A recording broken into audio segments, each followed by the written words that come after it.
Uh,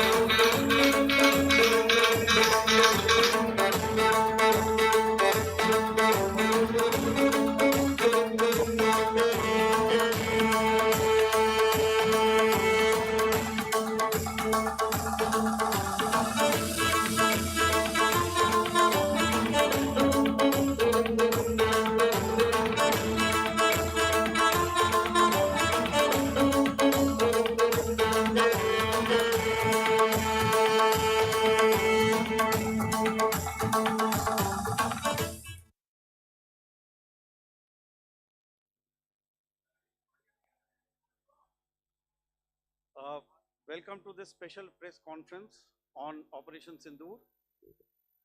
We will begin with opening statements by the three senior officers to my right here who have been directly overseeing operations during Operation Sindoor.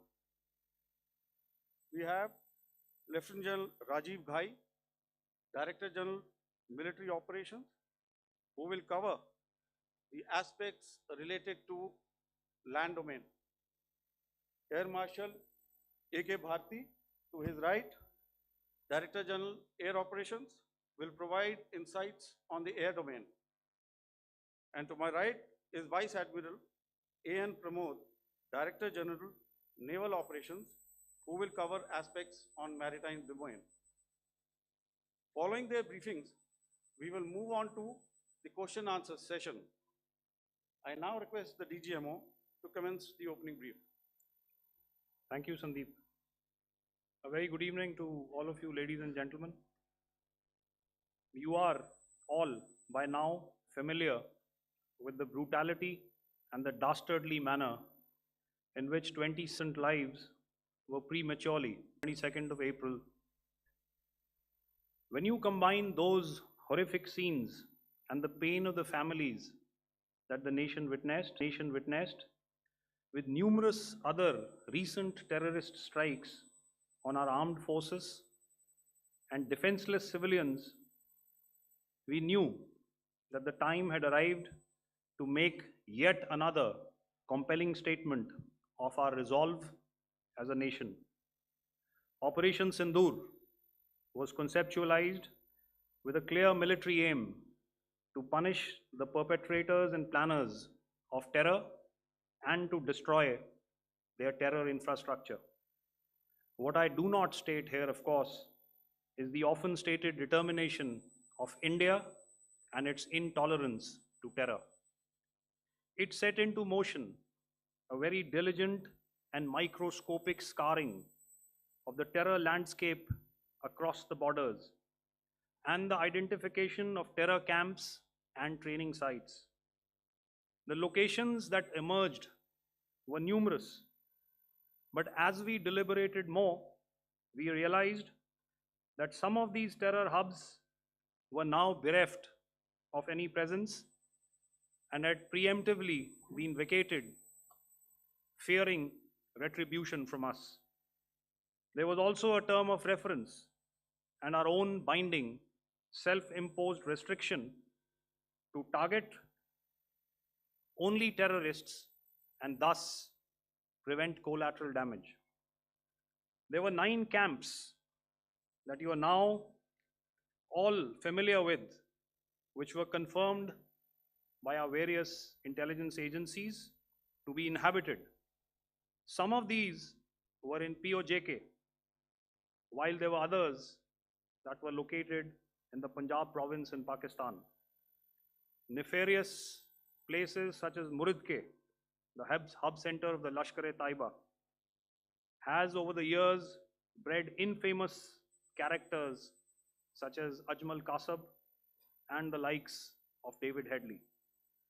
What followed was a careful scrutiny of each of these sinister locations, their layout, configuration, even the type of construction in each structure, and the terrain obtained around these.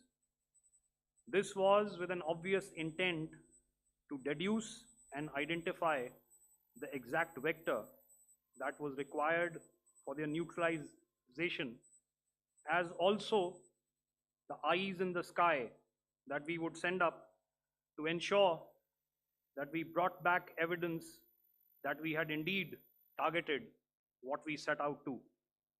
The precise images of these engagements on that fateful and historical night have already been showcased during the first press statement on the 7th of May that was helmed by our Foreign Secretary.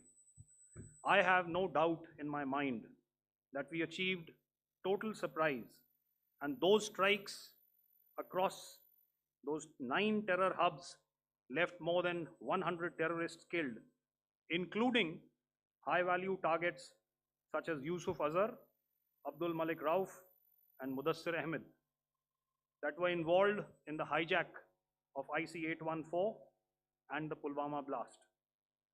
The line of control was also violated soon after by Pakistan, and the erratic and rattled response of our enemy was apparent from the number of civilians, inhabited villages, and religious sites such as Gurudwaras that were unfortunately hit by them, leading to a sad loss of lives. The Indian Air Force played a major part in these strikes by engaging some of these camps, and the Indian Navy provided wherewithal in terms of precision munitions. The Indian Air Force obviously had their assets up in the sky, and I will here request Air Marshal Bharti, the Director General of Air Operations, to detail for you the methodology that the men in blue adopted to successfully manifest this mission. Thank you, Rajiv. A very good evening, ladies and gentlemen. It indeed is a difficult time that we have to come here like this and brief you. We could have done without this, but we had no choice. As the DGMO has detailed, the event was precipitated by the dastardly act at Pahalgam. The sequence of events have already been detailed. We carefully selected the targets, and out of the 9 selected targets, the target systems that were given to the Indian Air Force were the notorious training camps at Bhavalpur and Muridke, these being further from the international boundary. Through critical target system analysis, we analyzed what was to be done to annihilate these targets and plan to engage these targets with precision air-to-surface guided munitions so as to avoid collateral damage. The modalities of planning process I will not go through at this instant. However, what I would like to show you is the results that we achieved through our targeted airstrikes. Could I have the second slide, please?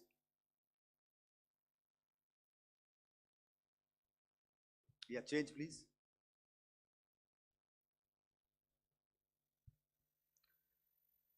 Okay. This is what the terror infra at Muridke looks like. If you see, north is as indicated, and to the right is east, where the international boundary lies. Could we have the next slide, please?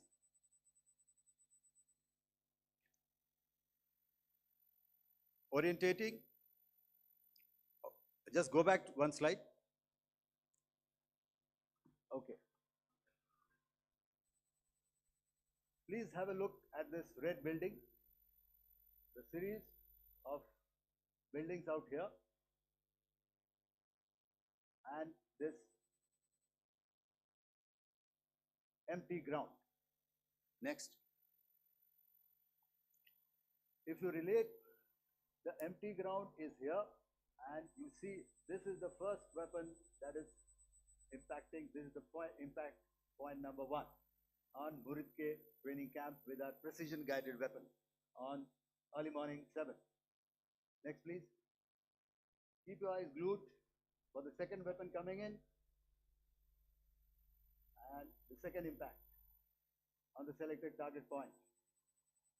Next slide, please.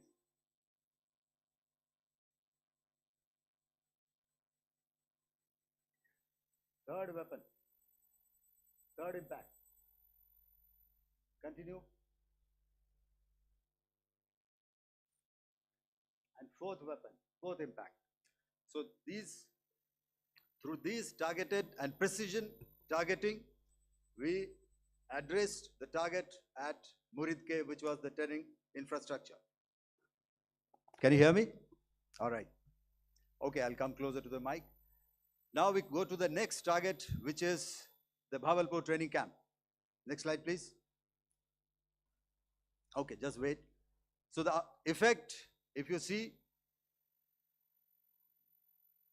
the impact point, if I can point out, this is the impact point. The ammunition has gone through the roof and it has created a blast inside, the photographs of which you would have, all of you would have seen. And the red building, after that, there was this double-story building. It has been completely decimated by precision targeting. Next, please. The target system, which was in the north, a series of buildings. I'll show you how it looked. Next. Completely destroyed by our precision targeting. Next. Now coming to Bhavalpur, this is the target complex that we are dealing with, a fairly large target complex. So we had to carefully choose the points that we needed to address, which were high value and which would meet our stated objectives of eliminating the terrorists. I would like to draw your attention to this red canopy, and in relation to that, I would cover the targets. One target system is a series of buildings here, other one here, and other one out here. Next slide, please. This is how it looked before, and this is how the building looked after the impact of the weapon. And orientation in relation to this red canopy, you can see here. Next, please. Before, next, and after. The roofs have completely collapsed. Next. This is the target system. Next. Precision targeting, and we have achieved our objectives here. Next. All right. So that was what we did on the 7th. Our objective was to address these two terrorist camps, and that we did with precision. And thereafter, we maintained a robust air defense posture, because remember, our objective was to target the terrorists and terrorist infrastructure, not any other infrastructure, not the Pakistani military, not the Pakistani any other infrastructure. So that is what we have maintained on the 7th of May. However, what we saw in the evening of 7th of May, we were saturated with a raid of Pakistani unmanned aerial vehicles and small drones. And these came in waves in our civilian areas, over our military installations, and all of them were successfully intercepted. Few of them did manage to land. However, there was not much damage that they did. And we have our robust counter-US hard kill and soft kill systems which did the job. However, the difference here was that we had targeted the terrorists. The adversary now has targeted our civilians and the military infrastructure. So it had to be responded to. So in a quick and calibrated response, that very night, we struck their radar installations at Lahore and close to Gujranwala, the LYT installation, to indicate to him that we are ready, yet we do not want to escalate. Our fight was with the terrorists and not with the Pakistan. Thank you.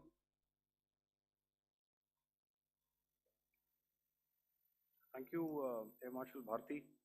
So, ladies and gentlemen, he's outlined operations not only on the night of 6th and 7th of May, when Operation Sindoor commenced, but also on the subsequent night.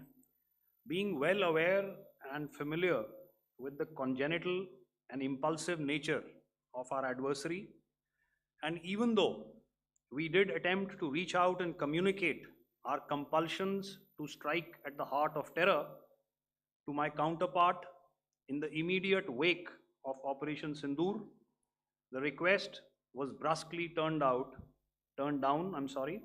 with an intimation that a severe response was inevitable and in the offing. We were, of course, prepared. Operations on the 7th and the 8th, Air Marshal Bharti spoken about. On the night of 8th and 9th of May, they flew drones and aircrafts into our airspace all across the borders and made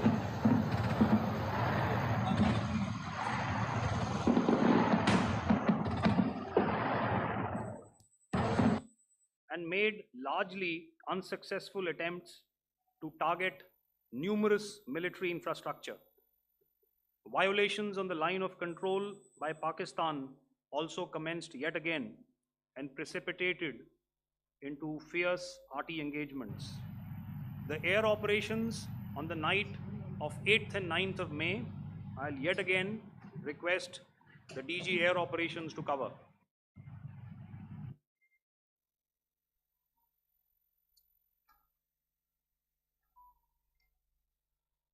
So I just covered what happened on the night of 7th and 8th. What we found that on the night of 8th and 9th, starting as early as 22:30 hours, our cities had a mass raid of drones, unmanned aerial vehicles, UCAVs, starting right from Srinagar, going down right up to Nalia. It was a mass raid in waves and it was relentless. However, we were prepared and our air defense preparedness ensured that there is no damage on ground or to any of the intended targets that the enemy might have planned for. The difference between 7th night and 8th night was that on 7th night, he sent in his Yeha class of UAVs. However, these UAVs can go some distance, they are armed. However, on the 8th, less numbers of armed UCAVs were there or UAVs were there, and more numbers of quadcopters, maybe for surveillance or just for harassment of civilians. This continued. Our air defense preparedness ensured that there was damage on the ground, either to the military installations or to the civilians. However, the enemy had yet again shown that he wanted to up the ante and he wanted a fight, and we were up to the task. In a measured and calibrated response, we once again targeted his military installations, which included his SAM sites at Malirkant. This also included his surveillance radar sites at Lahore and close to Gujranwala. These were suitably addressed, and thereafter his drone attacks continued even till morning, which we countered, and during the daytime there was some respite. Here I would like to bring out another aspect. What we found was that while the drone attacks were being launched from somewhere close to Lahore, enemy had allowed his civilian aircraft to also continue to fly out of Lahore. not only his own aircraft, but international passenger aircraft, which is quite insensitive, and we had to exercise extreme caution, even at the cost of some tactical disadvantage, to ensure that there is no damage to any of the civilian aircraft. And this was also brought out in our press briefing during the day. So I will now hand over to my colleague to cover the events of 9th onwards. On land, we also undertook certain measures such as deployment of air defense and electronic warfare assets to establish an integrated grid with the Indian Air Force, and I have seen and heard some of you wax eloquent about the benefits of such an architecture when it comes to negating and combating air intrusions. We also carried out deployment to include movement of our forces in the land, sea, and air domains. The night of the 9th and the 10th of May saw similar intrusions by drones and aircrafts, and this time there was a concerted effort to target airfields and some very, very important logistic installations, albeit yet again unsuccessful and denied gallantly and efficiently, I must say, by the integrated Indian Air Force and Indian Army Air Defense. We further strengthened our deployment and also initiated some pressure points to send a very clear and unambiguous message to the other side to desist from any misadventures on land. Some of the airfields and dumps saw repeated attacks in waves from the air. All were thwarted. The Pakistan Army has reported to have lost approximately 35 to 40 personnel in artillery and small arms firing on the line of control between the 7th and the 10th of May. What the other side had probably also not reckoned with was the speedy and precise turnaround and hit back by the Indian Air Force. And I will yet again ask Air Marshal Bharti to speak about these significant and game-changing strikes. I will thereafter request Vice Admiral Pramod, my colleague and Director General of Naval Operations, to tell us about some very telling naval maneuvers in the Arabian Sea that exerted pressure on the night of 9th and 10th of May. Over to you, sir. Commencing about 2000 hours, that is 8 p.m. local time, on 8th of May, several Pakistani unmanned aerial systems, drones, combat vehicles attacked multiple IF bases. These included Jammu, Udhampur, Pathankot, Amritsar, Bhatinda, Nal, Dalhousie, Thois, Jaisalmer, Uttarlai, Falodi, Nalia. These were almost simultaneous and they came in waves. All our AD guns and other systems were waiting for them. All these waves were neutralized by our trained crew using the air defense systems that they have, and also some of them were utilized using our legacy systems like Pechoras and IF Summer, which we have recently acquired, and some were neutralized by the Garud snipers. There was no damage on ground from these incursions and these mass raids, if I could call them, from the Pakistani side. However, following these relentless attacks on our air bases, on our forward positions, and on our civilian targets, this was time to convey some message to our adversaries. And therefore, a decision was taken to strike where it would hurt. And towards that, in a swift, coordinated, calibrated attack, we stuck his air bases, command centers, military infrastructure, air defense systems across the entire Western Front. The bases we struck includes Chaklala, Rafiki, and mind you, Chaklala is Islamabad. Rahim Yar Khan, Sakar, sending a clear message that aggression will not be tolerated. This was followed by strikes at Sargoda, Bholari, Jacobabad. We also struck the C2 centers at Murid, the UAE complex at Murid, Rafiki, radar at Chunia, which I will show you, Rahim Yar Khan airfield, and the unmanned combat aerial vehicle hangar at Sakar.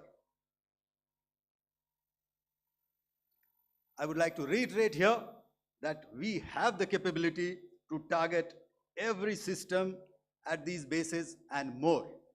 However, it was only a measured response to instill good wisdom to our adversary to refrain from further escalation. IF response was directed only at military installations, avoiding civilian and collateral damage.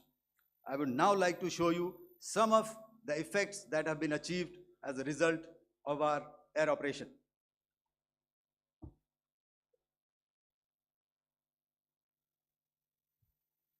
Here is the Pasrur air defense system, if you could see. Zoomed up view. This is the radar mounted on a high tower. And after the strike,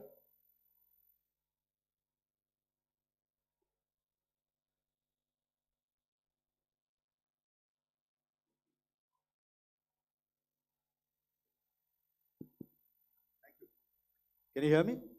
Yeah, thank you. And after the strike, this is what has happened. This radar has been taken out, completely burnt. Next slide, please. The Chunia air defense radar, which was taken out on 7th and 8th. This is the radar site. A blown up photograph, once again, on a tower. Not very clear, but what you see very clearly is the after effect after we have struck. The radar head has been completely decapitated. Next slide, please. Arifwala air defense radar. In this complex, you see how it looked before, blown up image, and after really blown up. Next. Now coming to Sargoda airfield. Remember, this is one of their important airfields wherein they have a lot of assets, F-16s, other assets which they keep getting, training institutes. And we have stuck this airfield. It is not, if you zoom in here, then one impact point here on the runway and second impact point of our weapon, precision weapon on the runway. And if you see this blown up, repairing going on. Same here. Next. Rahim Yar Khan. This is the area we have struck. A deep strike out here and one complex here. So this is how it looked before, and same. You see a big crater, another crater here, and this complex after strike neutralized. Next. Chaklala airfield, Noor Khan, once again a major air base, a lot of their logistic assets out here. This was the chosen complex that we intended to strike and convey a message. Next slide, please. This is how it looked before, and this is how it looked after our strike. Next. Sakar. We chose the radar site at Sakar. This is the radar site, and after it was struck, this is the aftermath, completely burnt out. Next, please. Aircraft shelter.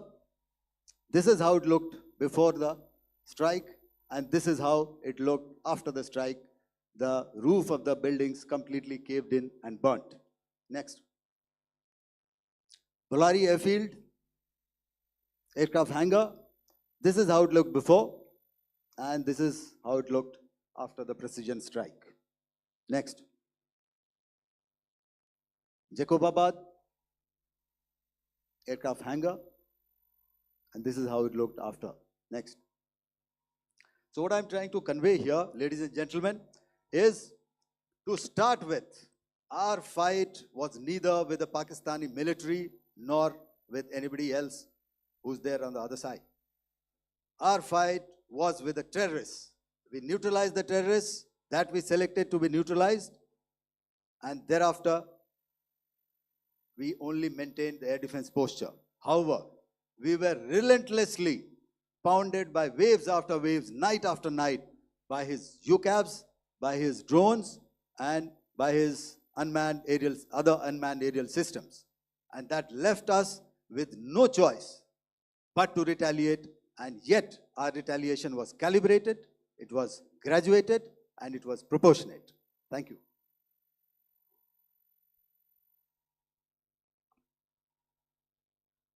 Good evening, ladies and gentlemen.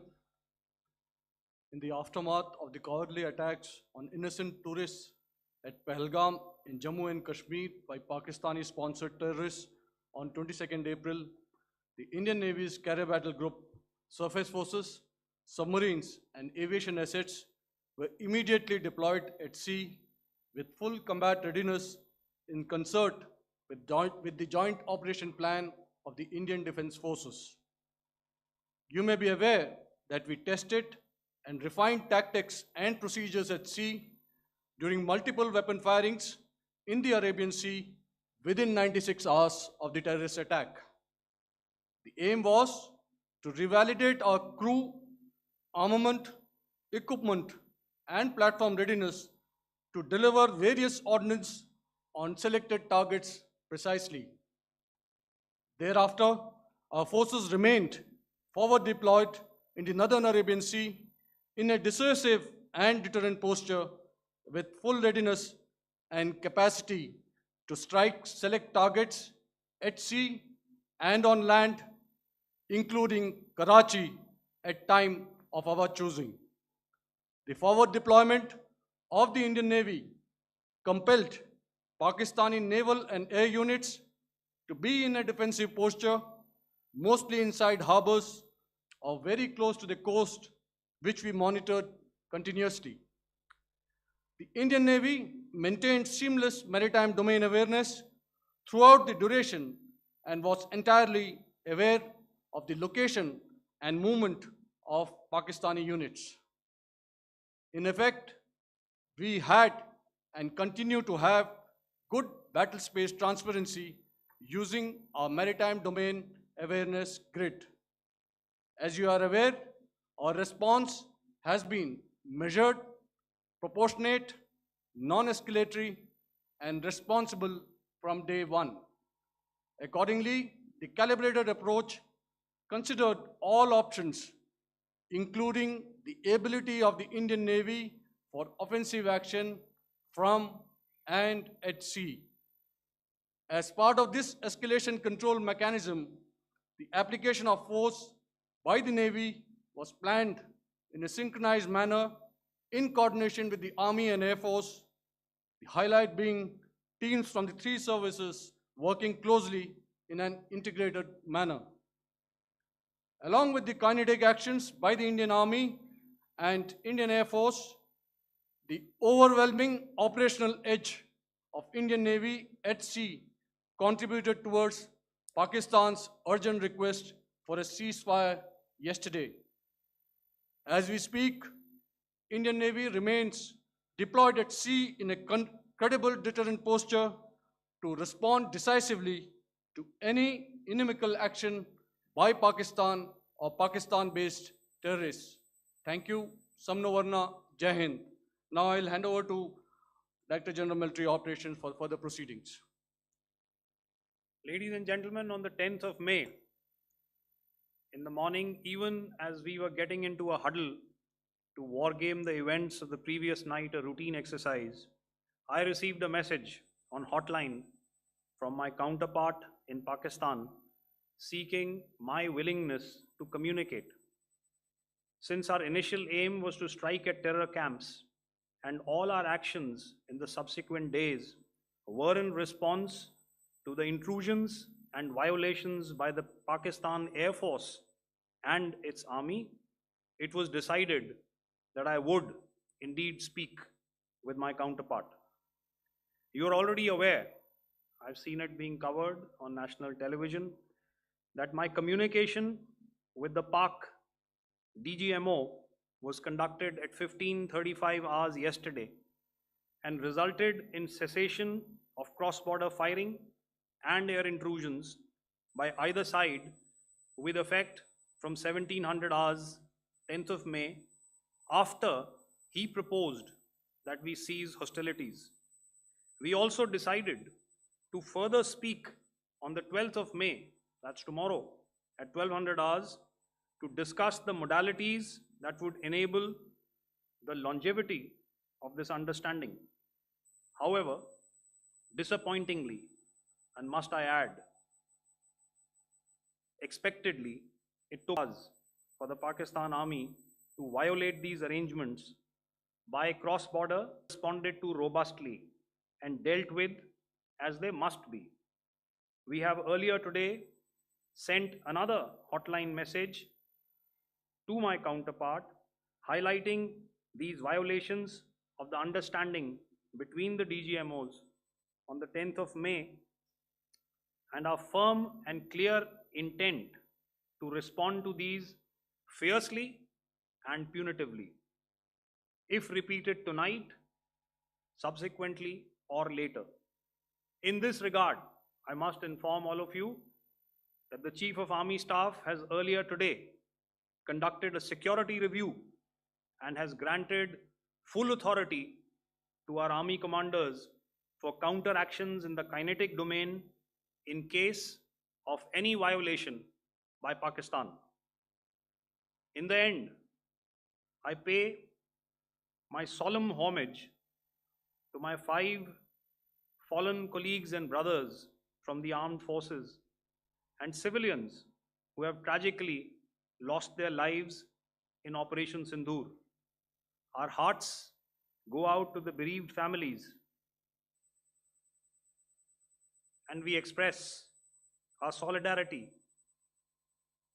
to them in this lifetime and beyond, at this grave juncture in their lives. Their sacrifices shall always be remembered and spoken of in glowing terms by a grateful nation. We have thus far, ladies and gentlemen, exercised, and my colleague Pramod highlighted this, immense restraint, and our actions have been focused, measured, and non-escalatory. However, any threat to the sovereignty, territorial integrity, and safety of our citizens will be met with decisive force. Jai Hind. Okay, ladies and gentlemen, we are now open for questions. All right, now since I would not know all of you, I would expect you to please raise the placard or your hand, and once I indicate, I expect you to please give out your name and the media group that you belong to. Keep your questions short so that we can take as many questions as possible. Also, ladies and gentlemen, kindly bear in mind that confidential aspects may not be answered by the 3 DGMOs. Right. I've got a lot of hands there. Let me start from the left. Left foot always in front when we start marching. So here we have to the left, okay, yeah, 238.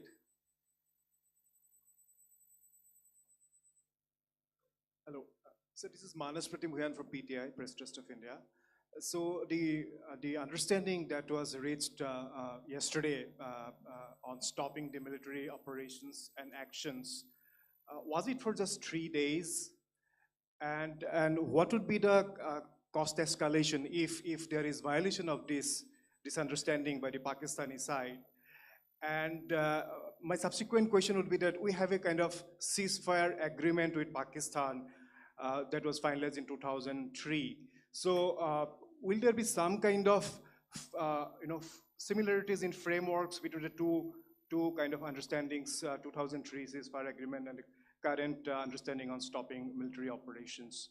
And again, what are the cost that will be incurring on Pakistan if Pakistan again resorts to this kind of terrorist activities, because we have made it very clear that the cost will be very high. So I would like to have your thoughts on it. Okay, so I'll answer the latter part of the question first. I also want to add that while the initial ceasefire agreement, as you correctly pointed out, is of the 2003 vintage, but I must remind you that in 2021, in the month of February, and this was then when the crisis in eastern Ladakh was also on, the two DGMOs had spoken and arrived at a ceasefire understanding that lasted right up until this unfortunate attack at Pahalgam. Once our Foreign Secretary had announced the decisions of the CCS in the immediate wake of that attack, he had announced certain measures, and then of course Pakistan had in turn made its own announcements. Since then, there have been certain violations of this ceasefire understanding, and of course after the 7th of May, like I pointed out during my statement, that there have been numerous violations on the line of control especially, and of course along the international boundary by the Pakistan Army and the Pakistan Air Force. This understanding that we spoke about yesterday, no, it was not for 3 days. It was first to stop aggressive and hostile activities immediately, let that order and direction settle down for about 36 hours, and thereafter discuss modalities, like I said, to ensure its longevity. That is tomorrow on the 12th of May. But unfortunately, we had a violation starting at approximately 1900 hours last night, and we've sent a communique, like I said, to the Pakistan Military Operations Directorate, and we will await what happens tonight. All right. The cost escalation, I mean, I'll leave it to your best imagination. I've already said that the response will be fierce and punitive. Now, the right foot forward. Yeah.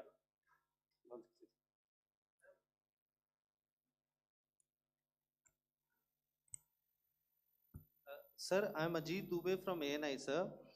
Sir, my question is that you talked about the loss of lives to the Pakistan Army, that was around 35 to 40 kills secured by the Indian Army. Sir, can you tell us what would be the total loss of life to the Pakistan Army in both Army and Air Force attacks, sir? And how good was the performance of the BrahMos, Scalp and the S-400 during the operations? And sir, since we have sir, just one line. No multiple questions, please. Sir, all right. And since sir, we have achieved such a spectacular, we have made good achievements in this entire operation. Can we say that we have emerged victorious, or we have a big upper hand over the Pakistanis in this entire conflict? Thank you very much, sir. So I'll answer the question about the loss of lives on the other side. Of course, there are various means to ascertain that number. There is information from various agencies that come in. There are, of course, on the line of control, other ways to find out as to what has been the effect of what you are doing there in ceasefire violations. So therefore, I mentioned 35 to 40 on the line of control, and please remember that once Operation Sindoor was launched, the responses of the Pakistan Army were also on Indian Army or the Indian Armed Forces infrastructure. Let me put it that way.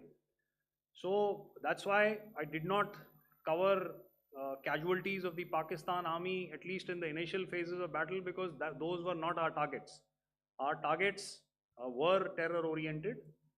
And of course, later, once they launched air intrusion operations on our infrastructure, we've used heavier weapons, and of course, there would have been casualties, but those are still being assessed. The effects of the weapons that you mentioned, I will request Air Marshal Bharti to apprise all of you about those. Good evening, Mr. Ajit. How are you? Ajit, okay, we're meeting after some time. I never mentioned about any of the weapons that we used. Check. Okay. What I was saying, that I never mentioned of any of the weapons, the caliber that we used. All right, so we'll leave it at that. Those are matters of operational details which I would not like to go into. But suffice to say that whatever methods and whatever means we have chosen, it had the desired effects on the enemy targets. How many casualties? How many injuries? Well, to start with, our aim was not to inflict casualties, but in case there have been, it is for them to count. Our job is to hit the target, not to count the body bags. And the last part of your question, I wonder if you read out the tweet on ADGPI at midnight once we'd done what we had to in Operation Sindoor. And that's credit to my friend here on the left. Justice has been served, Ajit. That is all that I will say. Ajit, I'll request you to, refrain putting words into his mouth. All right. Yeah, I'll come back to the left. 147. Sorry, 47. No, 47. Did I see it here or?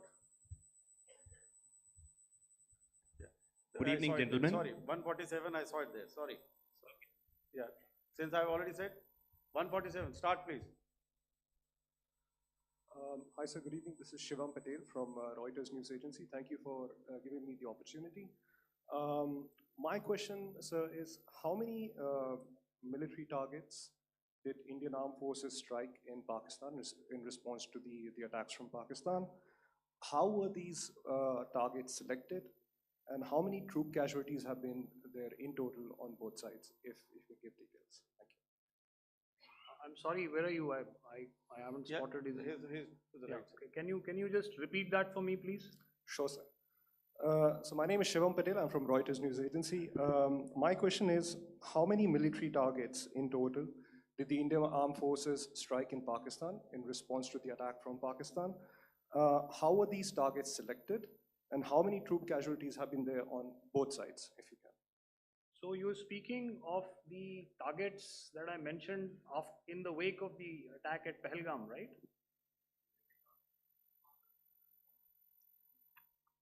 Yeah, I think it's amply clear to everybody here that the Pakistan Army has not crossed the international boundary, neither in the plain sector nor on the line of control. So the intrusions have been in the air. There have been certain attempts on the line of control when ceasefire violations have been on to try and infiltrate and carry out and perpetrate activities that we are all very well familiar with. Whether these are by terrorists or by the Pakistan Army or its special forces and commandos is difficult to say, but each of these have been effectively thwarted. So therefore, as far as engagements of military targets on the other side is concerned, I thought Air Marshal Bharti covered those very well and in detail, and he also mentioned as to how they went about targeting those. I think those images were very clear and very, very graphic in telling us as to what we needed to hit. And you'll remember right at the outset, I said that we even went into what was the construction in each of these locations, and therefore decided on the vector that had to be utilized. Please. Okay, if I could add to what the DGMO has said, I have already detailed the targets. Now, whether it is X numbers or Y numbers is that is immaterial. And what damage have we inflicted? You have seen. What are the casualties on the other side? As I said, that is for them to count. As far as we are concerned, from the air defense side, if they had a choice, they would have definitely come in. They are fighters, there are more numbers of UCAVs. It is not that they did not intend to come in.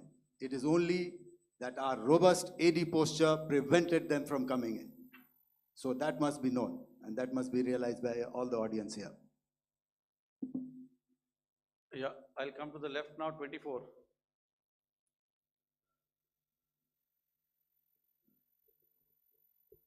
Good evening, sir. This is Anvesh Rath from Z. Sir, I wanted to know on the first briefing, which was done by FS and two representatives from Air Force and Army, you showed a list where there was 21 places in that list. You have stuck 9. Are more operations going to be held? Is Operation Sindoor still on? And the second question, thank you, sir. Thank you so much. And also, I want to congratulate all three of you for a fantastic operation that you guys have done. Thank you so much. Thank you so much for that one question. Yeah. Sir, the question. Unfortunately, Rath, is that your name? I'm sorry. As far as operational details are concerned, I am not in a position to share those right now. But I think I'll take a cue from Pramod. He said towards the end that the Indian Navy is still in a posture that is deterrent. And I have already made it very clear towards the end of what I said that it's only a couple of hours ago that the Chief of Army Staff has carried out a security review, and he's authorized our Army commanders to deal with violations of any kind from across the borders in a manner that they deem fit. So again, to reiterate, the response will be fierce and it will be punitive.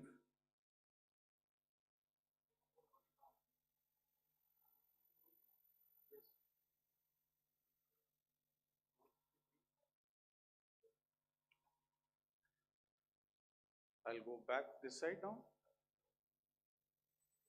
Yeah, 255. She said middle wale kya karenge, so 255. Oh, sorry. Good evening, sir. Yeah, 255. I'm Shailesh from National Defense. Please allow me, first of all, to pay my gratitude for protecting us Indians. Thank you very much. Sir, since the enemy has been talking about taking down our aerial platforms, it would be deemed fit in case we can reveal that we have taken down their fighter jets. What could be the number? Though you said that they may be not good to reveal the platforms, but since this has come from various quarters, I believe that we need to answer, in case if you can, sir, if you may. Okay, and if I get it right, you want to know how many of their planes we have downed? Yes, sir. Yes, sir. All right. See, as I said, their planes were prevented from coming inside our border. All right. So we do not have the wreckage with us, but definitely we have downed a few planes. Numbers, we would not like to hazard a guess out here. Okay. I have the numbers, okay, and we are getting into the technical details of it to establish it. So I would not like to put a figure at this time, but definitely there are losses from their side which we have taken. Were they, No, See, sir, you're putting words into my mouth. Why do Sir, you say fourth generation? Let us make it high tech. thank you so much, sir. all Thank right. you. Yeah, 163.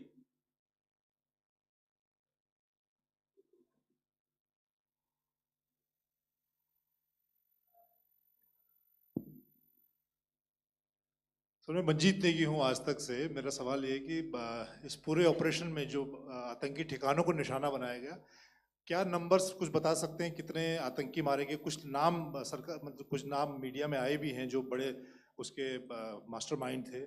और एक सवाल जो आज air force ने भी एक tweet किया कि ऑपरेशन सिंदूर अभी जारी है और सरकार की तरफ से भी कहा गया। और पिछली बार जब विदेश मंत्रालय की प्रेस कॉन्फ्रेंस पहली हुई थी उसमें वो लिस्ट दिखाई गई थी कि 21 टेरर कैंप आइडेंटिफाई किए गए हैं। तो क्या जो बाकी बचे हुए टेरर कैंप हैं उन पर भी कार्रवाई होगी? और एक नंबर अगर आप बता पाएं कितने टेररिस्ट मारे गए? Manjeet ji, 3 questions. The third one has just been asked here before. So 21 this thing. So I'll request the first to be answered so that we have more number of people who can ask. Manjeet, जब मैंने statement दिया तो मैंने शुरू में ही कहा कि जैसे ही ऑपरेशन सिंदूर कॉन्सेप्चुअलाइज हुआ तो हमारा जो पीछे की कार्रवाई होती है, स्पेड वर्क और टारगेट्स को आइडेंटिफाई और एनालाइज करने की कार्रवाई शुरू हो गई थी। मैंने जब स्टेटमेंट दिया तो मैंने बताया कि बहुत सारे थे, हमने 21 दिखाए होंगे और भी हैं, लेकिन वो लिस्ट फिल्टर करते करते 21 तक पहुंची। अब क्या आगे एंगेज किए जाएंगे? अगर ज़रूरत पड़ेगी तो ज़रूर एंगेज किए जाएंगे, लेकिन मैंने बताया कि इस समय जो इंट एजेंसीज ने हमें बताया कि फलाने कैंप में प्रेजेंस है, हमने उनको एंगेज किया। कुछ नाम मैंने लिए, कुछ नाम अभी पुख्ता किए जा रहे हैं। मैंने आपको बताया कि जो इंट एजेंसीज ने अभी तक असेसमेंट किया है उसमें उन्होंने कहा है कि तकरीबन 100 से ज़्यादा मारे गए हैं। और एक आज आपने तस्वीर भी देखी कि काफ़ी प्रोमिनेंट जो फ्यूनरल था, काफ़ी प्रोमिनेंट एक जो हस्ती हैं वो ऑर्गेनाइज कर रहे थे, और उस फ्यूनरल में और कौन कौन लोग अटेंड कर रहे थे वो तो आपने देखा ही। तो आप लोग सब समझदार हैं और मुझे ये कहने की ज़रूरत नहीं है कि इन लोगों को कहाँ से सपोर्ट मिल रहा है। अगर नहीं मिल रहा होता तो ऑपरेशन सिंदूर नहीं होता, तो उसी की वजह से है ये ऑपरेशन। तो मेरे ख्याल से मैंने आपके सारे सवालों का जवाब दे दिया। Ma'am. Sir, next is from 17. Sir, मेरा नाम अंजू निर्वाण है, TV9 भारतवर्ष से। सर, मेरा सवाल ये है कि ऑपरेशन सिंदूर में हमारी जो इंडियन नेवी है उसके बारे में सर थोड़ा सा बताएं कि किस तरह की उसकी भूमिका रही, क्योंकि हमने इस दौरान सर देखा कि बहुत सारी स्पेकुलेशन भी रही और ये बोला गया कि कराची तक हमारी नेवी ने ऑपरेशन किया है। तो सर इस पे थोड़ी सी क्लैरिटी चाहिए। और सर हमने कौन कौन से फाइटर एयरक्राफ्ट डाउन किए हैं, अगर उसका भी थोड़ा सा क्लैरिटी मिल जाए तो अच्छा रहेगा। तो मैं आपका पहले सवाल का जवाब दूंगा। I will make few sentences and leave it for your imagination. First of all, as I mentioned, we have quantitative and qualitative edge to deliver a massive blow to our adversary, and we completely dominate in the maritime front. Indian Navy's action is part of the escalation ladder mechanism which we have worked out amongst 3 services. This time, if Pakistan dare take any action, and Pakistan knows it, what we are going to do. That's all. आपके सवाल का जवाब मैं पहले दे चुका हूं। आपके सवाल का जवाब मैं पहले दे चुका हूं, इसलिए मैं बस उस तक ही सीमित रखूंगा और इतना कहना चाहूंगा कि आने वाले दिनों में आपको खुद ही पता चल जाएगा और ऐसी बातें छुपी नहीं रहती हैं, तो पता चल जाएगा। So at this time we'll just let it be. Okay, Ladies and gentlemen, we have one or two more questions, sir. So, please, they are going to be outside. You can speak to them there also. 104. 104.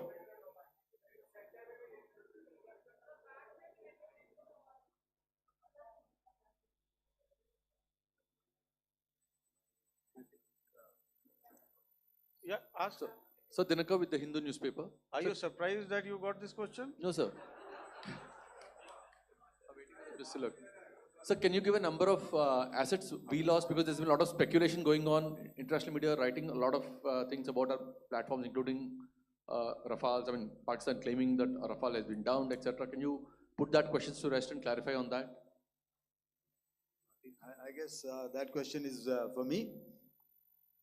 All right, I'm happy that you've asked this question. You know, we are in a combat scenario, and losses are a part of combat.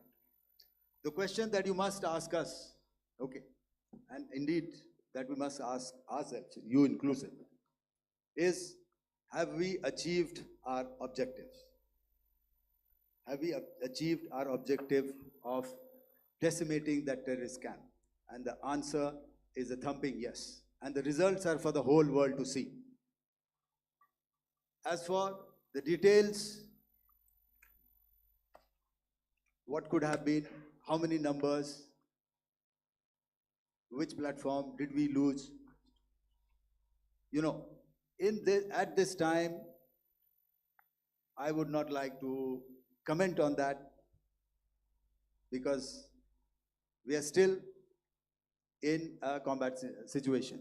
And if I comment on anything, it will only be advantage adversary. So we don't want to give him any advantage at this stage. All I can say is that we have achieved our objectives that we selected, and all our pilots are back home. Thank you. Okay, hold, please don't, please be civil here. So we'll have 220 now. Hello sir, this is Anita Chaudhary sir from Swadesh newspaper. मेरा सवाल है, क्योंकि ये हमारे जो पहले जो action रहा वो आतंकवाद के खिलाफ रहा, तो आतंकवाद में अजहर मसूद की तरफ से एक बयान जारी किया गया था जिसमें उन्होंने कहा कि हम इसका बदला लेंगे और जाज रुलाएंगे। तो क्या अगला, अगर खुदा न खास्ता अगला टेरर अटैक किसी भी तरह का होता है, तो क्या उसे एक्ट ऑफ वॉर में हमारी तरफ से लिया जाएगा और उसका क्या माकूल जवाब दिया जा सकता है? मेरा इसमें सिर्फ एक ही जवाब है आपके लिए कि हमने अपनी कार्रवाई करी।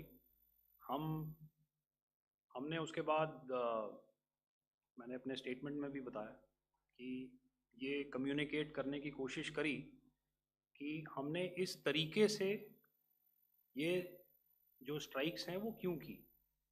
लेकिन जो हमारा एडवर्सरी है उसने जैसे मुनासिब समझा वो कार्रवाई करी। तो आपने देखा कि ये जो एक्टिविटीज़ चल रही हैं 3-4 दिन से, ये कोई वॉर से कम नहीं है। नॉर्मल सर्कमस्टांसेस में एक दूसरे देश की एयर फोर्सेस हवा में नहीं उड़ती हैं और एक दूसरे के ऊपर स्ट्राइक्स नहीं करती हैं। हर रात इंट्रूजन्स नहीं होते हैं। लाइन ऑफ कंट्रोल पर सीज फायर वायोलेशंस, आपके एक साथी ने सवाल पूछा था शुरू में, एक सीज फायर अंडरस्टैंडिंग था, वो भी जा चुका है। उस सीज फायर अंडरस्टैंडिंग के जाते जो फायरिंग हो रही है लाइन ऑफ कंट्रोल में, उसमें घुसपैठ की कोशिश हो रही है। आमतौर पर ये घुसपैठ लाइन ऑफ कंट्रोल में टेररिस्ट करते हैं, लेकिन हमें इंफॉर्मेशन है कि हो सकता है ये पाकिस्तान आर्मी की टोलियां भी हों जो हमारे पोस्ट के ऊपर खामी पहुंचाने की कोशिश कर रही हैं। तो ये सारी एक्टिविटीज़ तो वॉर में शामिल हैं। तो ये कहना मुश्किल है कि आगे क्या होगा, वो स्पेक्यूलेटिव जोन में आ जाता है और मैं स्पेक्यूलेट नहीं करना चाहता। हर एक सिचुएशन अलग होती है और उससे एक तरीके से डील किया जाता है। मैं एक सवाल इसका मैं जवाब देना चाहता हूँ, 1 मिनट। सो जो मिलिट्री होता है, our main job is to prevent war and maintain peace and stability. So it is not that our response is a graded response. That means अगर किसी ने किया तो उसको graded उसमें किया, जैसे टेररिस्ट एक्शन हुआ तो what we did is a terrorist action and we destroyed all the terrorist camps. उसके बाद आपने देखा कि उनने थोड़ा सा कोशिश किया तो हमारे एयरफोर्स एंड आर्मी ने क्या किया, तो मिलिट्री टारगेट्स हैं उनको उनके ऊपर थोड़ा। So our aim is to maintain peace and tell the our adversary that you do this and the response will be bloody. Okay, now as per the, please, we'll have 166 and 25, and after that, no more, please. Sir, this side. Ladies Excuse and me, gentlemen, please Sir. maintain, Sir, I'll this side, request you to sir. please be quiet. Jal Ghai, No, this side, sir. we have only two Sir, questions left, 166. Yeah, please start. So I'm Rahul Singh from Hindustan Times, sir. So you were totally on top of the game in the kind of losses you've inflicted on the enemy. I mean, we saw the slides and everything. So it kind of comes across that